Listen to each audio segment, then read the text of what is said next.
People love the yarmulke. Yeah, people love it. I mean, it was very visible on the sidelines.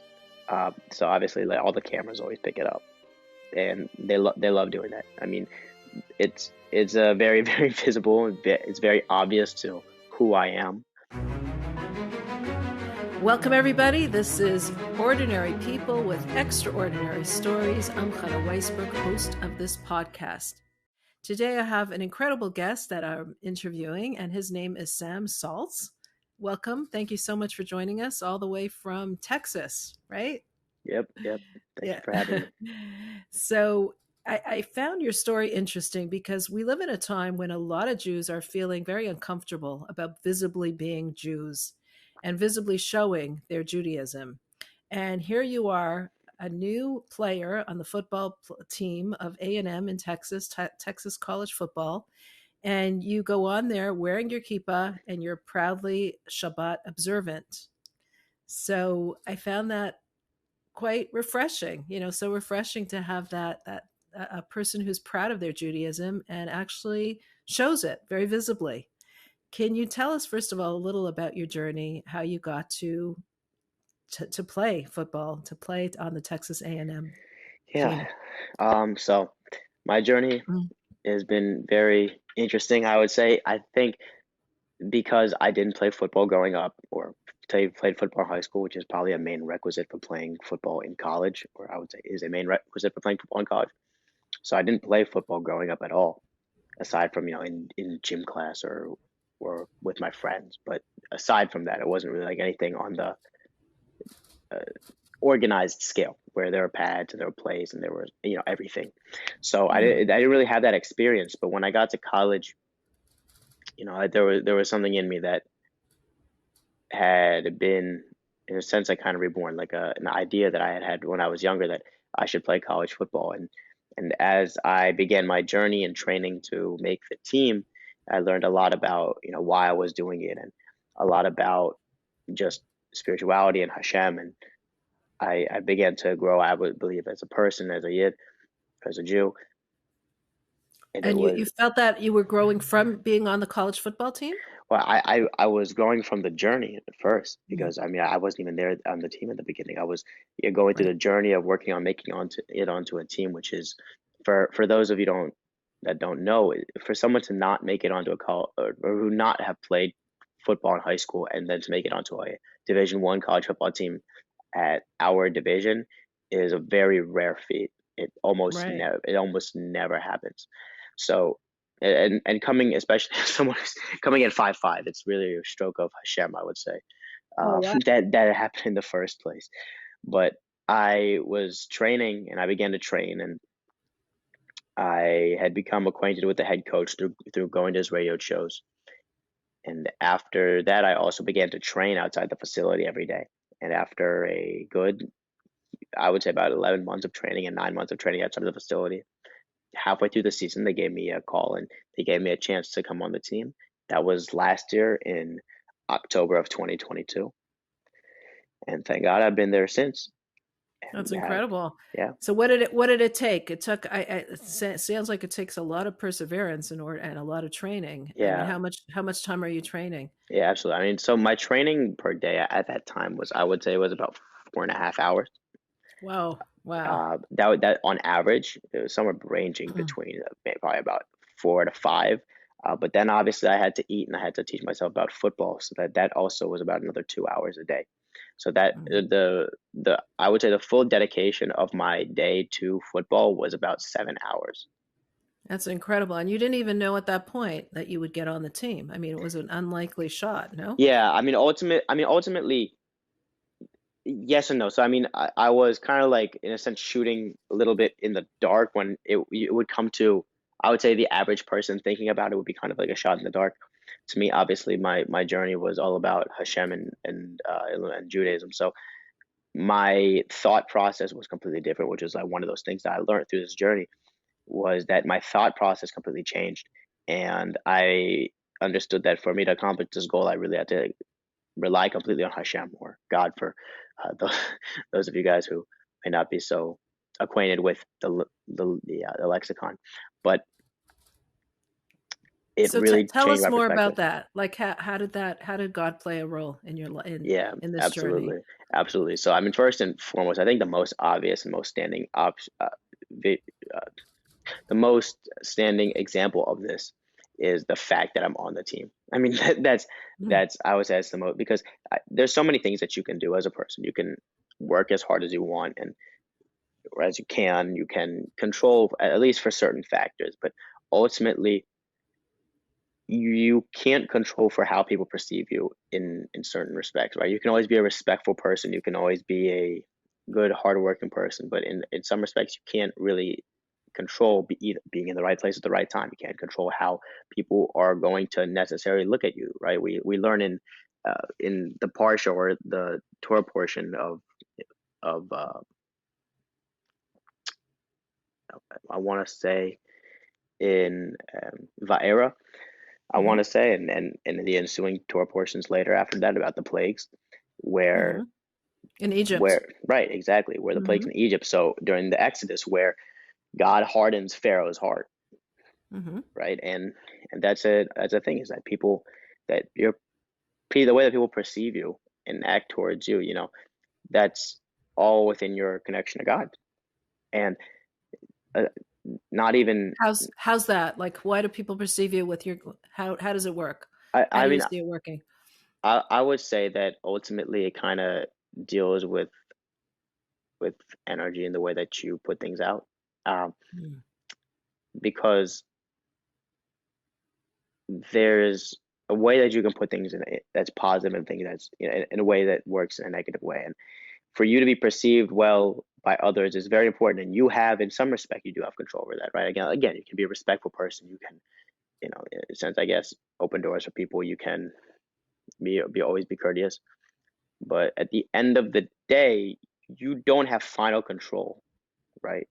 And really hmm in anything that you do, right? Ultimately, like nobody has control whether they're going to wake up and be able to walk tomorrow. hmm Nobody has control. Realistically, when we're talking about it, nobody has control over, in a sense, anything on a full level within their lives. Not That's you don't true. you and in terms of your perception on people, you always don't even have a control over either, right? Because sometimes your anger can take over, or your joy can take over, and you can perceive someone in a completely different light. So Right. in some respect, right, we all enlist the help of God in having in perceiving people in the correct way, and on the converse, in other people perceiving us the correct way. I see. So you're saying that your involvement with God, your relationship with God throughout your journey of training for the football team was one of where you felt his where you felt reliant on him, you felt your faith in him. I felt, yeah, absolutely, because again the goal that it was such an in many people's eyes, it wasn't my eyes, but it was, I would say, in many other people's perspectives, kind of like an outlandish goal. Like, how are you going to do that? Mm. Or it's like it's almost hmm impossible. And hmm ultimately, when it comes to fulfilling things that are impossible, I think that's when people rely most on God, because that's what truly it takes, right? No, hmm no, right? Like I said, you can control for certain things, but you hmm can't control for most things. And ultimately, that really comes from God. And the other thing is that everything that I needed, right? People being there at the right place at the right time, right? For coaches saw me training on the field. If they weren't, didn't see me, right? They had to be in the right place at the right time. Like I had to be in the right place at the right time, right? mm It's not like I'm placing myself at the center of the universe, right? Everyone else is in the center of their own universe, but right, for those Right. universes to essentially come together, I would say there's a lot of divine intervention that comes with that. There was a time when I was training and I needed someone to throw with, and I didn't have someone to throw with, and I prayed about it, because I really needed the help and I needed the training. And after I prayed about legitimately the next day, I was training on the field, and this random guy who I had very barely seen at Chabad events when I was at my Chabad on campus, and he walked by and he asked me what I was doing, and I told him, and he began to throw with me, and really everything for me Mm. was provided by God. I mean, whenever even I was having an off day, because everybody deals with that, everyone deals with maybe doubts or something like that, God provided, a little glimmer of hope. I was there were times where I was training on the field, and I just needed something like to uplift me, and maybe like a coach would walk by and like give me a high five or something like that. Like there were those things, like I say, that ultimately everything revolves around the control of God, right? Mhm. And that's something that I really had to understand and accept that, right? Aside from that, like doing things for the right reasons, doing things for holy purposes, and and the above is essentially what provides the most meaning and value to things that you do. So It's it was really a journey of self discovery and reflection. wow. So, I mean, you were putting forth a lot of effort on your own, but you came to the realization, the recognition that it was really God who was putting the pieces together. You know, Yeah, you do your absolutely. effort, but God is running the world and putting it all together. Yeah. That's. Did you always have such an awareness? Or did you always, or was it something that hit you specifically now with this goal Um. of trying to So get onto the team? I would say the awareness was there. I don't think the awareness was as great as it was, though. I mean, ultimately, like Baruch Hashem, since I've been a child, I think that I've always had a high level of faith. I think that's Hmm. just been a natural characteristic that I've had. However, I will say that through this process, it definitely grew that because again, it's it's when you're going toward a goal and you can perceive that you have some sort of control towards accomplishing it, it's easy to kind of get stuck by the wayside in the sense where it's like, okay, well, I have kind of sense, I don't really need God to help me with this, right? But that's Yeah. not true. I mean, when you wake up in the morning, right, you thank God for For everything. waking I up. mean, Right. exactly. I mean, you Right. thank God for returning your soul to you. You thank God, and on even on like a level that's not as spiritual, you thank God for the clothes that you have, right? You Hmm. thank God for just making you the way you are. Like you thank God for all those little things, and that's something that I really begin to understand is that really nothing in this world revolves outside of God's control, and in fact, as a person, nothing really in the world is within your control. You're kind of operating in a state of, I would say, kind of good standing, where as long as you're doing your best to accomplish your purpose and your goals in life, you're gonna enlist help, and especially if I always would compare it to kind of an investment. If you're putting your best foot forward and putting everything that you can into something, right, then you're going to garner an investment, right? Then you want that investment from God. In Hasidic philosophy, it talks about being a vessel for blessing, right? Creating a vessel for blessing. And that's ultimately what it is, right? If you create the vessel, then the blessing will fill it.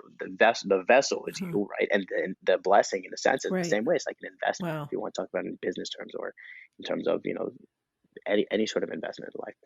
So that's I mean, it really taught me a lot about that. And again, because I was going on a goal that was like it was so much different, where like I really would need God to help me in that goal and really do most of it, because again, there's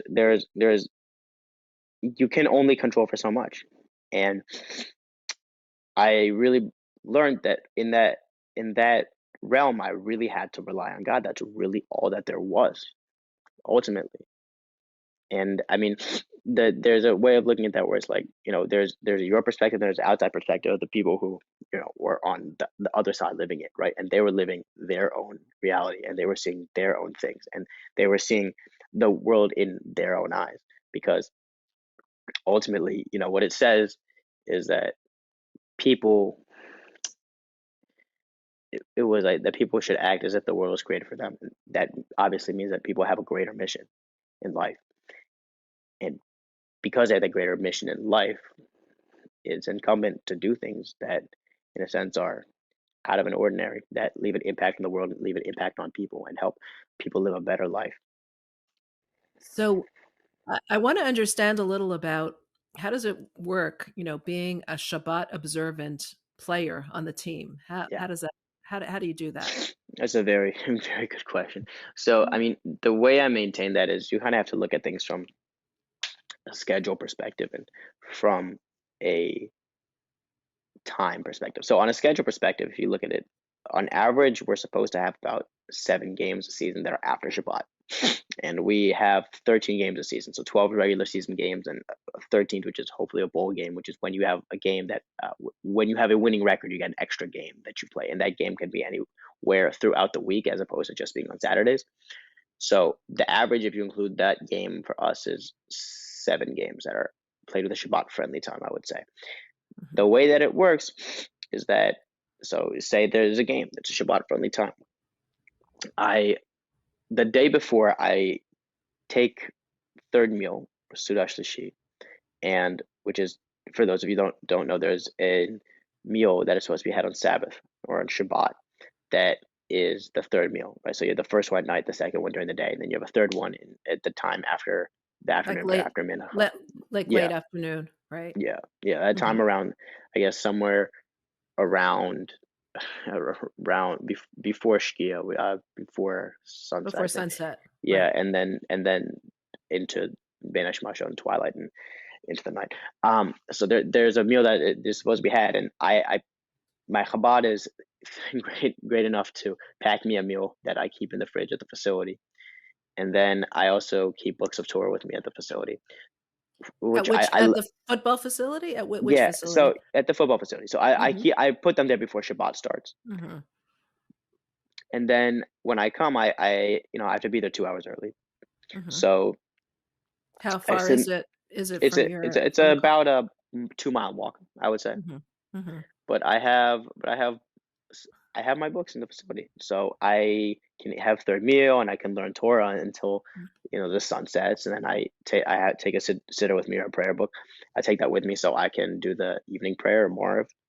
And once I do that, I'll get dressed. But I mean, it's ironically it's the most focused time I have to actually study Torah and say Hmm. Psalms or Tehillim because it's there's no distractions around me, right? Because either the football game hasn't started or the football game is started and I'm coming out in like the second quarter or like just Uh, a little bit late in the first or at some point sometimes in the third quarter like so, because the game has started like I'm there but I actually have like full and complete ability to focus on learning Torah, which is you know it becomes ironically a spiritual activity in that respect. Interesting. And I understand that you also have the number 39 as your number on your Hmm. uniform. Why did you choose 39? Yeah, so 39 is a special number to me because I don't play on Shabbat. And 39 is symbolic of the 39 malachot, which are the categories of work that are forbidden on Shabbat. And that happened to be one of the few numbers that was actually available. And I was like, well, this is definitely a sign. So I took 39 and That's cool. 39 became my number. Wow, And that's cool. that's Were you hmm? always Shabbat observant? Yeah, I was raised Shabbat observant. Interesting. And you wear your yarmulke, your kippah, which onto the team. Have you got any comments? I mean, it's pretty visible. It's white on your there on your hair. Yeah. Have you got any comments from people about that? What was the reaction of Yeah, people? people love the yarmulke. Yeah, people Yeah. love it. I mean, it was very visible on the sidelines. So Mm-hmm. obviously, like all the cameras always pick it up, Mm-hmm. and they love doing that. I mean, it's a very very visible and it's very obvious to who I am. Mm-hmm. And my team is like, I mean, I have this one. I have it has my number and my name stitched on the back, Can and you people can you just show it to us? Can you give yeah us a little show? yeah absolutely. So it is Oh wow, right 39. here. Yeah, and then it Sounds has cool. Chabad of A&M on the other side. So Wow. it's I mean, this one's obviously very, very, very, uh, very visible because it's white and it has that, and people love it. I mean, our former athletic director loved them. He thought they were really cool. Mm-hmm. So, I mean, just people think it's cool. I mean, a lot of people don't understand why we have to wear yarmulke. So, like, first and foremost, you kind of have to explain why we do wear yarmulke. The whole concept of understanding that God is above you. Mm-hmm. But I mean, once people do that, they think it's cool, and they think that the customized yarmulkes are even cooler. Have you faced any anti-Semitism when No, you're wearing it? No, really. no. Wow. Is the Texas team a very Jewish friendly team? Is there a lot Yeah, of Jews on there? no, there aren't any Jews on there, but I would say that I mean, the guys are great. Like they're very understanding and accommodating and they're supportive of me. I would say that's what that's what it is ultimately. That's incredible. What would you just say to somebody who is getting like negative anti-Semitic comments about wearing a yarmulke or being openly Jewish? Yeah, I mean, I would say that those comments are going to be there regardless whether you're wearing a yarmulke or you're being openly Jewish. That's the anti-Semitism exists whether or not you show it. I mean, it's like in Nazi Germany, they didn't just go after the religious Jews. They went after Mhm. all the Jews, or they went after people who had one Jewish grandparent. It might have been the wrong grandparent, but they went Mhm. after them. So putting your yarmulke away, or hiding your star, or tucking in your tzitzit is never going to help people's perception of you. In fact, it's probably going to enrage it.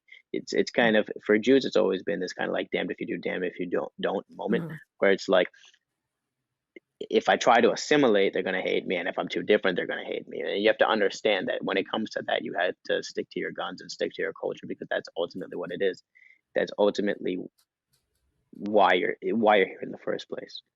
Mhm. And the strange thing that anti-Semitism does do, the people ask why it exists and why things in this world have utility. The strange thing that it does do is remind people that they are Jewish, Mhm.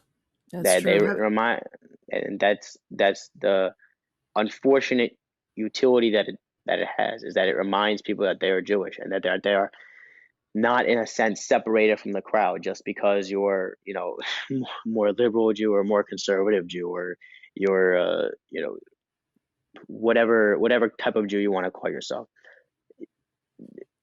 Have you had? You, mhm. Go ahead. Sorry. No. Have you Uh, had pride from Jews who see your yarmulke and see who you are? Did yeah, they feel proud about you yeah, being there? yeah. Thankfully, I mean, that's my goal. My goal is to inspire, and Hmm. when I see that's uh, the manifestation of the goal. Well, what is your like? How do you see that goal? Like, what is your message to teenagers out there, Yeah. or people out there? Yeah, I mean, my goal, I always talk about like a three-pronged approach to it,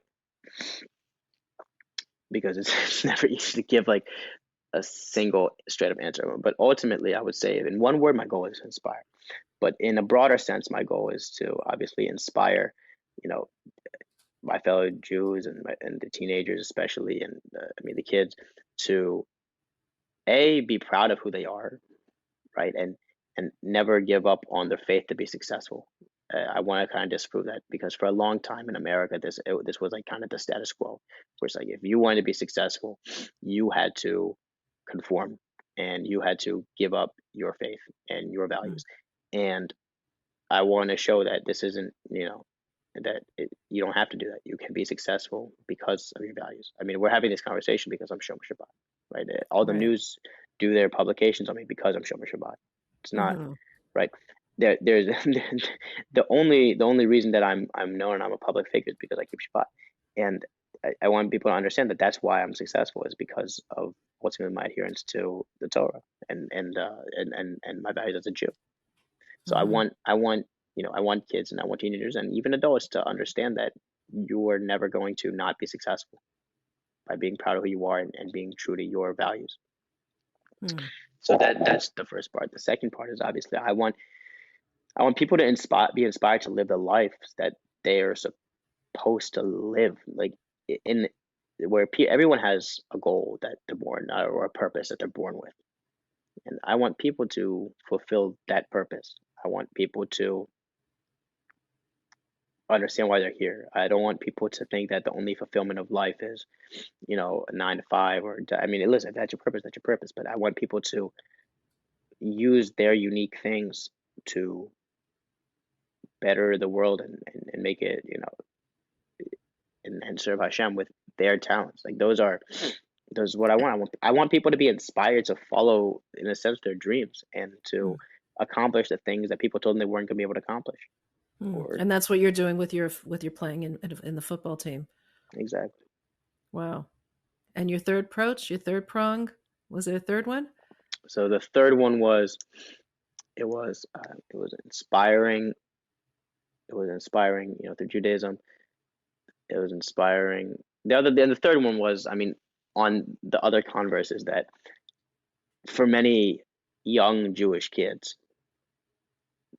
the world in terms of sports is not always super, I would say, forgiving, and Mm. I would say a lot of that even comes internally. I think a lot of the times it's not always the outside world telling Jewish kids that they're not going to succeed in sports. I think it's more the Mm. inside world that's telling them, oh, you're good, you have a better chance of, owning the team. People always make that joke or make that comment, but I want people to understand that, we fully have the capability to do that, and to be Mm. successful in sports. and and again, in a sense, not just sports, but I do want to dispel these notions that I would say have been created in the modern American image of Jew, which is Mm, the Jew is weak. The Jew, is not good at sports, which are notions that are just false objectively. right. And I don't think it's good that we're teaching our kids that we're weak and we're bad things. That's not true. I mean, earlier in the 20s, I believe it was, I think 20% of boxing champions or something like that were Jewish, right? I mean, Interesting. this is something I just learned in a sports management class. Interestingly enough, Mm, I mean, there was a large amount of Jews in have been successful in hockey, and you know, there is a lot of success that's possible within these mm, realms. And mhm. it's more than just sport. I think it goes just deeper than sport. Like I said, I don't want Jewish kids growing up thinking that they're weak and just fit to be like an intellectual or a doctor and a lawyer, because obviously the Right. intellectual parts of Judaism are very important. Don't get me wrong, because I learn Torah every day, right. Mhm. Ultimately, people, whether people call it an intellectual pursuit or not, I mean, I call it a godly pursuit, because I think that's what it is ultimately, Mhm. where you're bettering your connection with God. But there is an intellectual aspect to it, which is very Right. important within Judaism. But people also neglect that within Judaism, there's very large physical aspects that exist to it, and not in the sense of like, the way that the Syrian Greeks or the Yavanim in the Hanukkah story are characterized, but in the sense where there are laws within that pertain to the physical realm, and how you contain yourself in the physical realm, and how you do keep yourself healthy. I mean, in Mm. the beginnings of I've really been learning the Kitzur Shulchan Aruch recently, and it talks about keeping your body healthy. I mean, we say Keeping Asher yourself Yatzar, healthy. right? Right. We say Asher Yatzar to do all those things, and then, like I said, we can't characterize ourselves as weak. It's not healthy. It's not true. There's so much within Jewish history that would prove otherwise. I mean, if you look at our history when it comes to the Hanukkah story, which is, I gave this speech during CT, and I want to just reiterate this, because I think this is really important for people to hear. But during the Hanukkah story, like, that historically did happen. It's not a mythical thing. It's the most celebrated holiday. Most people don't really know what happened, but there was a large amount of Jews that were becoming Hellenized, and on the other side there were the Syrian Greeks who were Mhm. pushing this Hellenization, and a small group of priests banded together and brought together other Jews, and together, obviously with Hashem, they completely vanquished the Syrian Greek army and established independence for themselves. And in the Purim story, where we're coming up on, the Jews, at the end of it, it says like 70,000 of like their enemies were killed or something like that. Mhm. Uprise against their enemies who are trying to kill them. And it's like, Mhm. there was no characterization of Jews ever being weak then. There was no characterization, especially when the Romans came. People, when we were kids, it always seemed like the Romans took us over. But like, upon looking at history, right, I actually looked it up, that after the Hashmonean dynasty was established, the Romans came, but they didn't really want to deal with the Jews, and so they established a puppet governance. Mhm. And they were mostly fine with the Jews, right, until Mhm. later on, when it still took them 5 months, right. And this is like the Roman army that everybody always talks about, with the Talks about military right.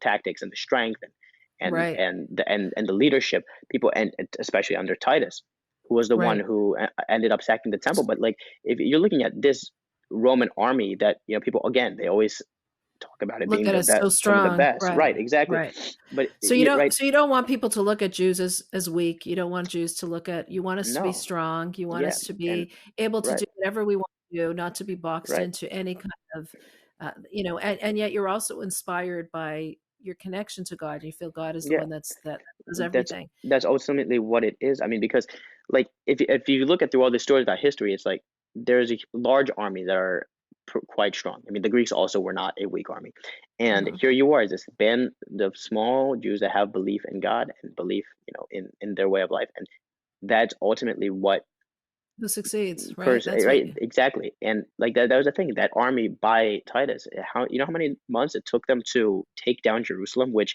at the time Right, was within a civil war itself, and starving because the storehouses were burnt. right. It took 5 months for them to do that. Wow, wow. And Let, this is a very large rebellion. It's a not talked about enough. Absolutely.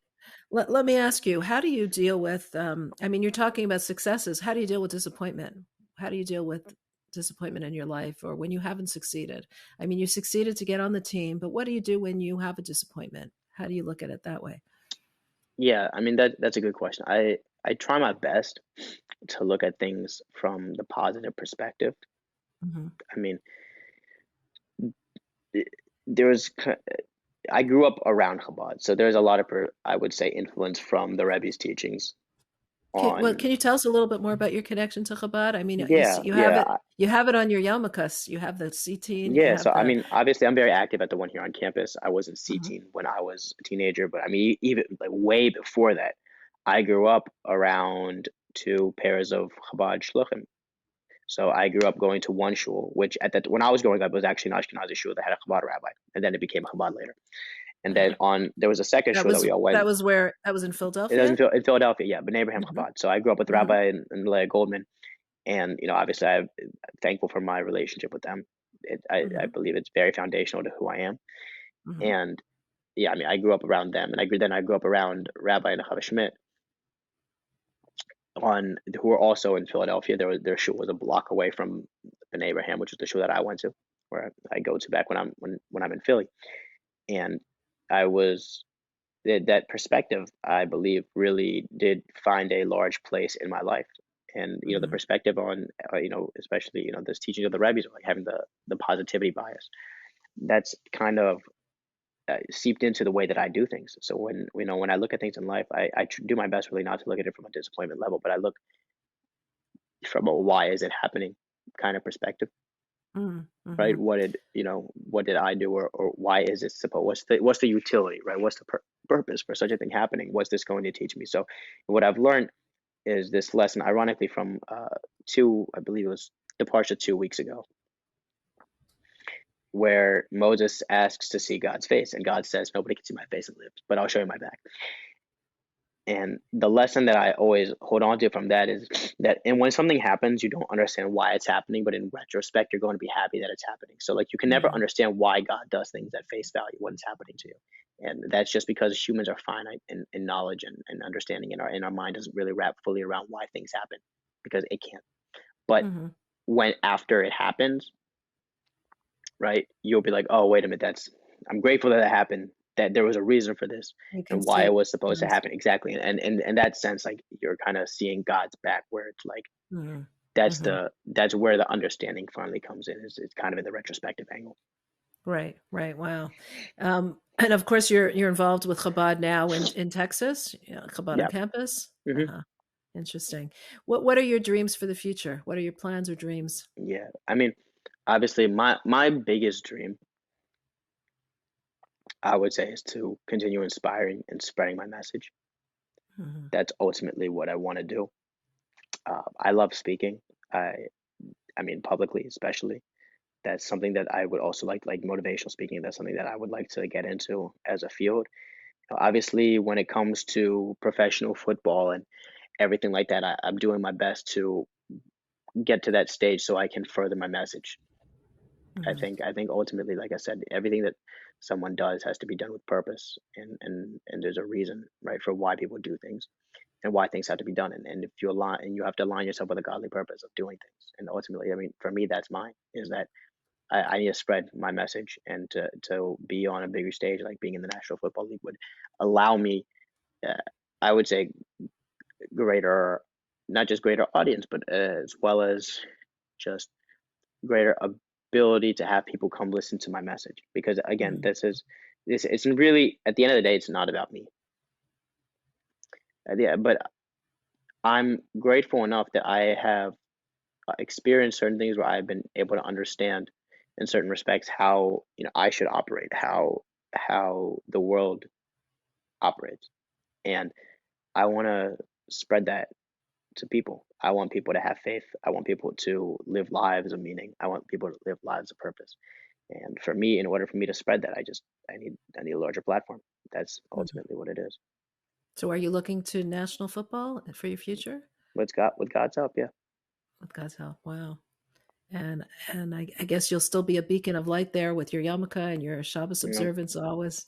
Wow. absolutely, Wow, incredible. Okay, thank you so much for joining us today. We really appreciate it. We appreciate the absolutely. pride and the joy that you have in Judaism, and most of all your attitude to try to use your platform to inspire other people to Mm. grow and to be who they can be. Thank Well, you. thank Thank you, you. thank you for having me. Thank you. Thank you for joining. Wow, that was a great interview with Sam Saltz. I love when we interview young people, the next generation of people who have such a pride in being Jewish, such a conviction in their Judaism. And I loved how he sees God throughout his journey, how God was helping him to get to where he got, how God was there with him at all times, how he prayed to God for the things that he needed, and he actually saw the answers. And how he just has this Jewish pride in everything that he does, especially out there. And what interested me also was that he didn't feel any anti-Semitism being directed at him. And perhaps it's when we feel that pride of who we are and we understand our mission in life that we can go out there with the courage and the confidence to be who we are. As he said, he hopes to have a greater platform to really teach others to not box themselves in, but to follow their dreams and to really realize how to use their talents to serve God properly. So, if you enjoy watching these podcasts, I hope that you are subscribed to Chabad.org / extraordinary. You will receive these interviews in your inbox, in your email inbox, and you won't miss even one episode. As always, we love to hear from you. Drop us a line, tell us what you think. I read every single comment that comes in, and I appreciate them so much. Tell us what you enjoy, and keep on watching. Have a wonderful day.